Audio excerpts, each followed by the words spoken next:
Good day, viewers. You are welcome back to Tindanious Math Tutorials.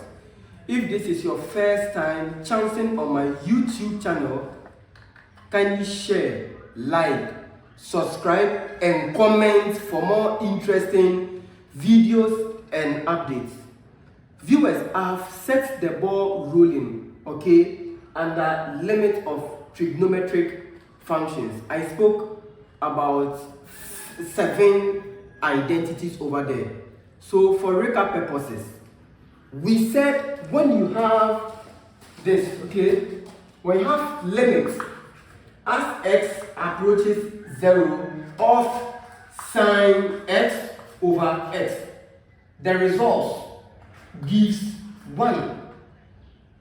And we also said, viewers, when you can also see this, in a different way, and it boils down to the same concept. What it means is that when you have limits as x approaches 0 of, viewers, the reciprocal of this. So the reciprocal of sine over x is x over sine. So I'll be having x over sine x, viewers, and the result is still 1. Take note of these two identities. They are the same. Now, when you have limits as x approaches 0 of, we say when you have the expression 1 minus cos x, then all over x, this way. Viewers, this one, the result gives what? The result gives 1.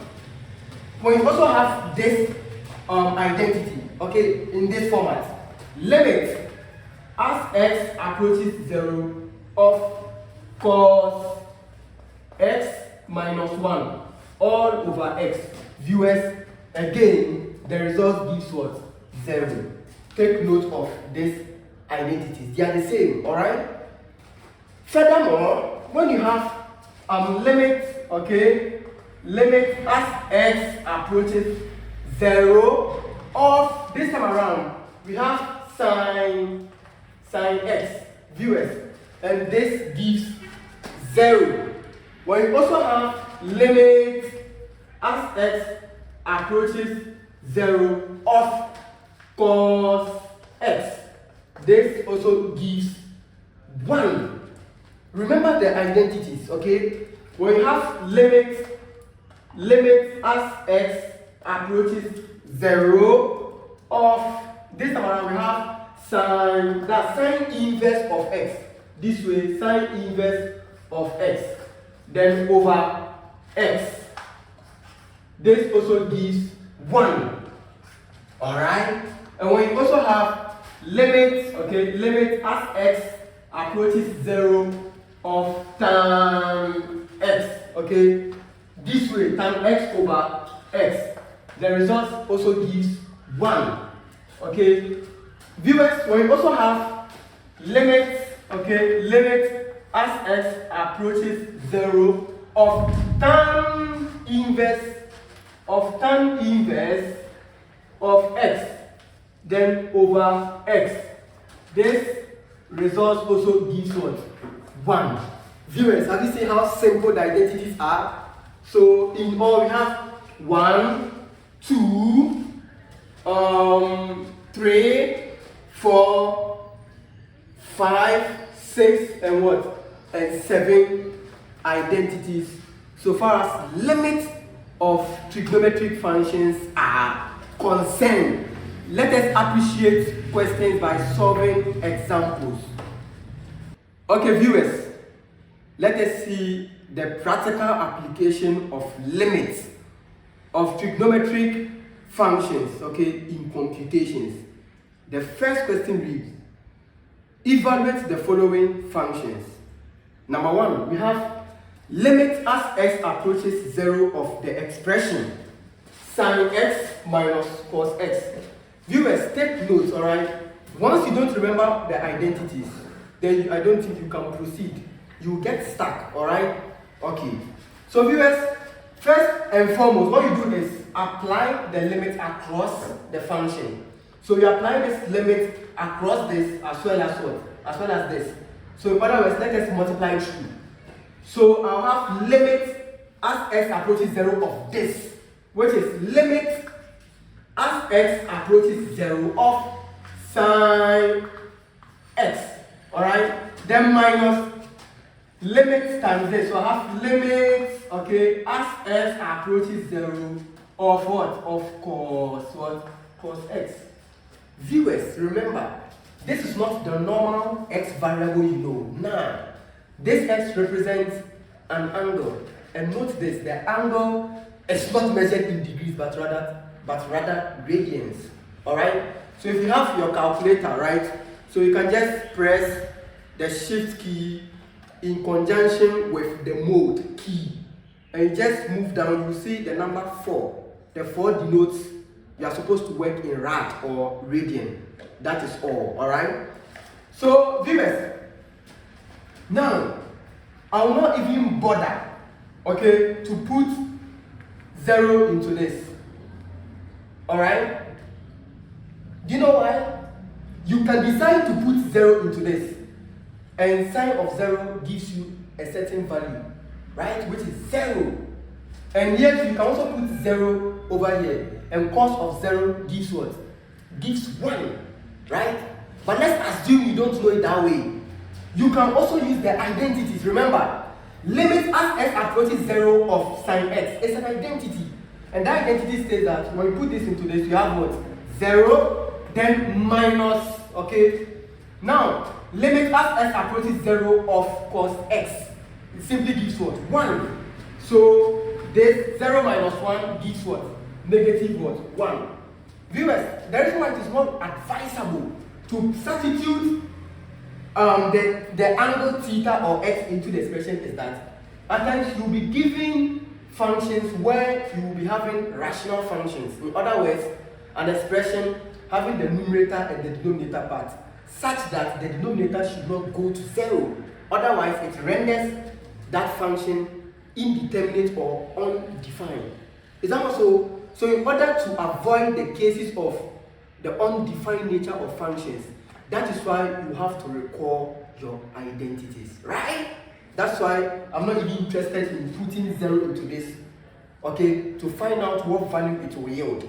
Straight away, I know it is what? It's an identity, right? For the purpose of this channel, let us appreciate more questions. Viewers, this is the second question. Before I proceed, trigonometry, okay, limits of trigonometry functions are not difficult. They are not challenging. But the problem here is students find it difficult to adjust the function. Alright? So what you do is just play around the function given in question. Do you get it that way? Because viewers, when I put 0 over here, the denominator goes to 0 and the function becomes what? Impossible to find or look out for, right? In other words, the function becomes what? Undefined. Is that also? But you also ask yourself, is this function an identity? No. Because it's not identity, what would you do? You will now have to what? You now have to adjust or manipulate this function such that you can sieve out the trigonometry identities from it. That's all, right?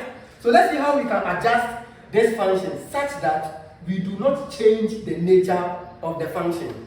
Is that also? For example, if I have, let's say, x over here, and I want to adjust this function, I can say, okay, I can multiply this function by y and divide it by y. Viewers, I have not changed the function. Why? Because eventually, y cancels y, and what we have? We still have what? Our x. That is what I mean by what? Adjusting the function again. Manipulate it. Play around the function given in question, right? So in the same vein, what can we do over here? So viewers, now, let us digest this question, alright? Now, so far as this YouTube channel is concerned, I just want to give you some hints, some strategies, okay, to solving limits of trigonometric functions, alright? And the trick goes this way. First of all, consider your numerator and your denominator. If the angle, class, do not include the sine function, okay? Now, we have here, the numerator is what? Is 4x. But the denominator, we only have what? X. And the trick is, try as much as possible to have a common factor. Do you get that? Like they should be the same. So if here is 4x, okay, when you work out for the denominator, you should have 4x over there so that you can easily manipulate things over there, right? So what can we do? Viewers, don't you think, okay, I can multiply the numerator by 4 and the denominator by 4. Because if I multiply the denominator by 4, I'll end up having what? 4x. And the 4x assumes what you have what as your numerator, which is what? Your 4x. That is the whole meaning of what? Of readjusting your function. Alright? So we'll be having this to be limit, okay, as x approaches 0. Then already I have what? My sine 4x will be over here over my x. Viewers, now let me multiply the numerator by 4 and the denominator by 4. So that when I multiply, I have what? A common term. Do you get that way? As your numerator and your denominator. Okay, in order to facilitate either cancellation or what have you. Alright? So viewers, what can we do next? We can say that, okay, limit as x approaches 0, okay, of what do we have here? We have sine 4x, okay, plus when 4 multiplies this, you have what? 4 sine 4x, right? Then over, what is 4 times x? I have what? 4 what? X. So viewers, you would realize that I have what? A common term appearing as my numerator and what? And my denominator. As simple as that. So viewers, we will have to devise strategies, some technicalities in order for us to apply the identities, right? So what we can do is, viewers, this is the same as limit, okay? Limit as x approaches 0. Then what do we have here? We have 4 over here. And remember, 4 is multiplying the numerator. So I have 4, then times sine, what? 4x. Okay? Then over what? Over my 4x. Right? Okay. Now, viewers, limit of a constant is a constant. What do I mean? Limit as x approaches 0. The numbers, they are called constants. And I'm taking limit, okay, of a constant, which is 4. So I'll still have what? My 4. Or you can push the 4 here, okay, and 4 assumes your coefficient if you want it that way. Then times, viewers, now, limit as x approaches 0 of sine 4x over x over 4x is an identity. Do you know why? Because we said limit, okay, as x approaches 0 of sine x over x. It goes to what? It goes to 1, right? And this is the same as, look, viewers, if this place is what? Is x, make sure here it is also what? X. If this place is what? W, make sure it is what? W. If this place is 10x, make sure here it's also what? 10x. And over here, realize that what? If this place is what? Is 4x, here is also what? 4x. And we are applying the limit on that. So I'll have what? Limit as x approaches 0 of sine. This one becomes something of x nature, and here is also x. Is that also? So this is what? An identity. So this is just the same as limit as x approaches 0 of sine 4x over my 4x, and the result simply gives you 1. Do you get that? So far as they are the same, then this is what? An identity. So I have 4 times what? 1, which is equal to what? Which is equal to 4. As simple as that. Let me add the third question, okay? And let's see what we'll do with these identities again, alright? So viewers, I'm taking my precious time because I want you to appreciate and pass your examination. Viewers, let us consider the last question. And the question is, evaluate limit as x approaches 0 of tan x over x, alright? Viewers, before we can adjust, okay, let's take our time, okay? Let's work things step by step. We already know tan x, okay? So tan is the same as what? Sine over cos, right? And attached to the tan is x, right? So tan x is the same as what? Sine x over cos x from trigonometry, right? So limit, okay, as x approaches 0 of what? tan x. And viewers, this division, okay, it simply means this, right? So your fractional bar is the same as this division sign, right? Then I have my x over here. Do you get it that way? So I'll be having limit as x approaches 0. Then what is tan x? Tan x is the same as what? Sin x over cos x. Right? Then we have what? Divided by what? By x. Right? And viewers, you know, for fractions of this nature, if it is division, change it to multiplication, right? And reciprocate. Okay? So this is just the same as what? Having it as 1 over what? Over x. Okay, this is basic, right? So we're having limit as x approaches 0 of what? So we have sine times 1 is what? Class, you have to do what? Sine what? Sine x. Then all over. Viewers, what is cos x times x? It's what? X cos x. Okay, viewers. So this is what we have, right? Now you ask yourself, okay, am I getting any identity? Yes or no? No. Okay, unless you do rearrangement or you need to what? Readjust this function. So don't you think if I have sine x over x, I will get an identity, right? So why don't I separate them? So this is just the same as me having my limit as x approaches 0. Then I want the identity, right? So I'll be having sine x over what? Over the x. So this over this. And what is left? I only have what? Cos x in your denominator, right? So this is the same as what? Times 1 over what? Over my cos what? My cos x. So this and that, they are what? They are the same. I did it this way so that I can easily apply the identities. So, okay, viewers. Now, limit as x approaches 0 of sine x over x is an identity. And the result yields 1. Do you remember? So I have it to be 1.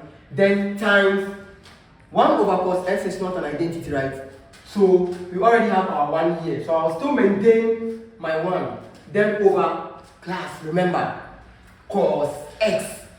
And remember, limit as x approaches 0 of cos x. Remember, it is what? It is an identity.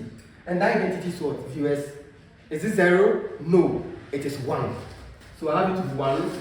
So 1 by 1 is what? 1. Then over what? 1, which is equal to 1.